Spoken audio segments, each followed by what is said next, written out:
Bom dia, meu nome é Brenda Freitas, minha orientadora é a Marcela Jorge e o tema do meu trabalho é a influência da fisioterapia na síndrome de desconforto respiratório em neonatal.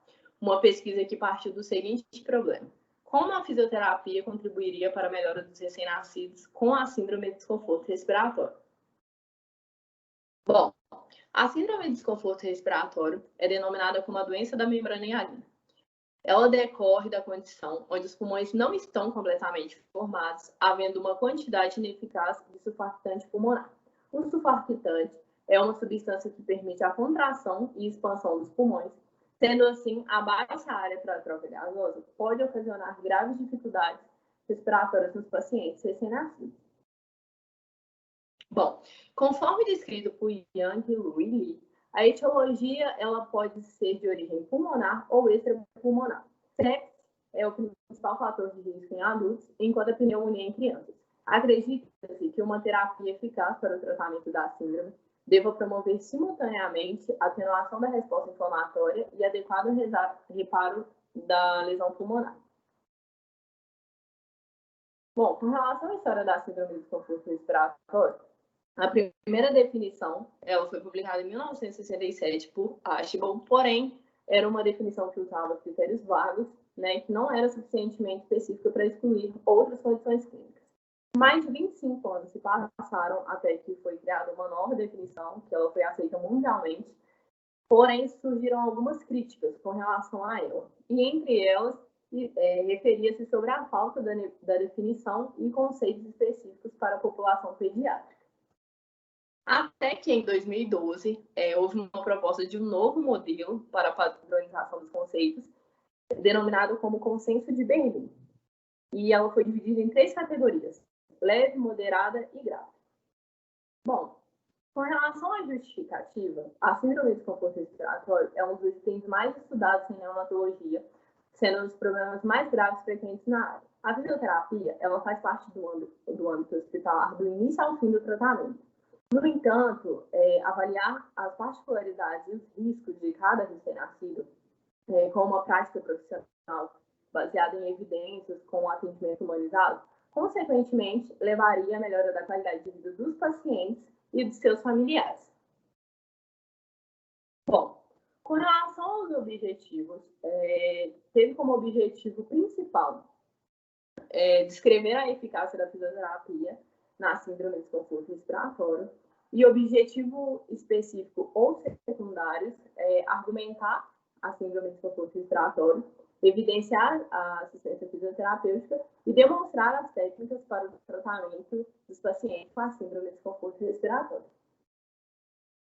O tipo de pesquisa realizada nesse trabalho apresentou artigos científicos, né, publicados nos últimos 10 anos, pesquisados no Google Acadêmico, Cielo, PubMed, e para os descritores de busca foram utilizados os seguintes descritores: conforto respiratório, fisioterapia, neonatal e atuação fisioterapêutica. Bom, com relação aos critérios de inclusão, foram incluídos artigos que tinham foco na síndrome de desconforto respiratório, artigos em inglês e português, com a presença dos escritores listados acima, e trabalhos publicados nos últimos 10 anos. Com relação aos fatores de exclusão, foram excluídos todos aqueles trabalhos que não possuíam uma metodologia clara e artigos de revisão. Bom, ao final das pesquisas, né, foram encontrados 50 artigos, onde 32 artigos foram excluídos com base, né, nos fatores de exclusão, 18 artigos selecionados para escrever a monografia e 4 artigos para serem apresentados. Bom, e agora eu vou estar falando de forma resumida sobre os 4 artigos que eu selecionei.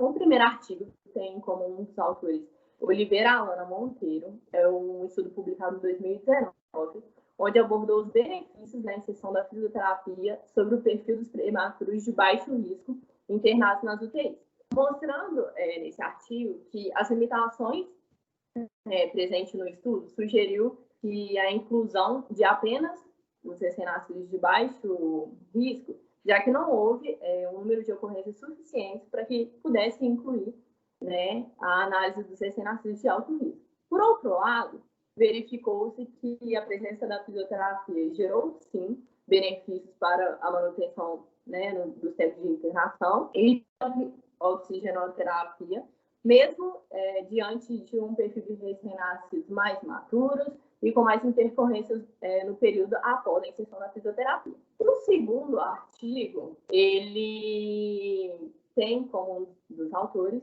Fiorenzo Daniela Matos, um outro artigo de 2019, onde teve como objetivo investigar a influência, né, do manejo da síndrome do desconforto respiratório sobre os parâmetros clínicos e ecocardiográficos na avaliação hemodinâmica em pacientes com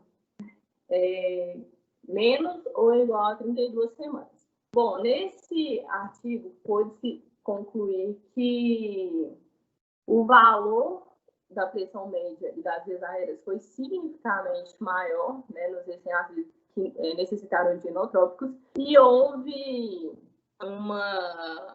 algumas correlações negativas, e entre elas estava o número de doses de surfactante exógeno e o débito do ventrículo direito. Bom, o terceiro artigo selecionado teve como uma das autoras Tavares Adriana Belmonte.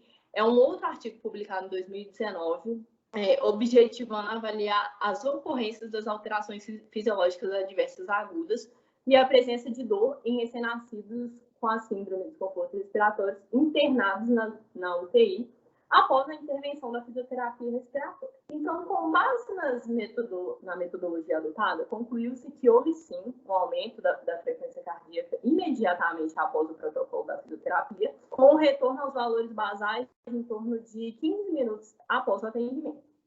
Os demais parâmetros fisiológicos e comportamentais foram constatados que eles permaneceram estáveis, sugerindo que não alterou, né, a fisioterapia respiratória não alterou adversamente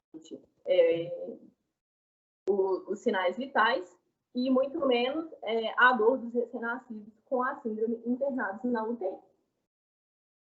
Bom, o quarto e último artigo, ele é um artigo mais antigo, mas teve como uma das principais autores Nicolau Carlamar. É um artigo que ele foi publicado em 2010 com o intuito de avaliar a repercussão da fisioterapia sobre a função cardiopulmonar nos recém-nascidos submetidos à ventilação mecânica.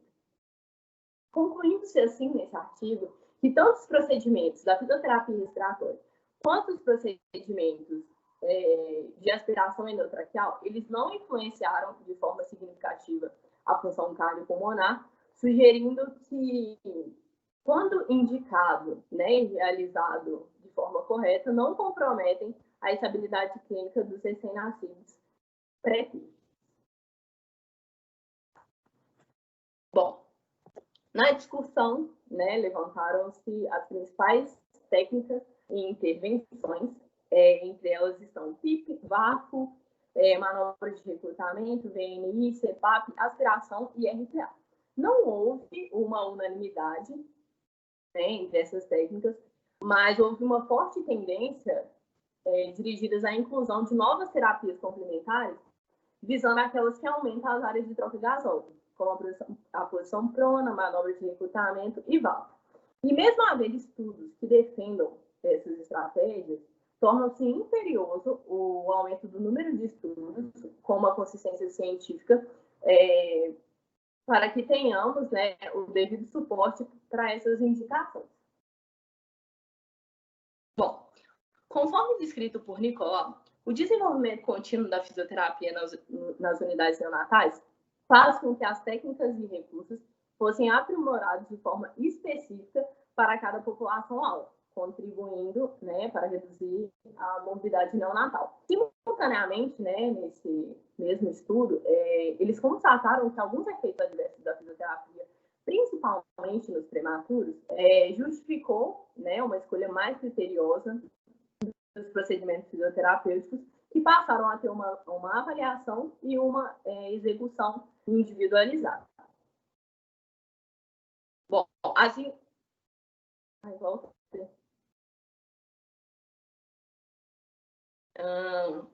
Vasconcelos afirma que as indicações de intervenções fisioterapêuticas e os tipos de condutas utilizadas, eles variam muito de acordo com o local e o preparo técnico profissional.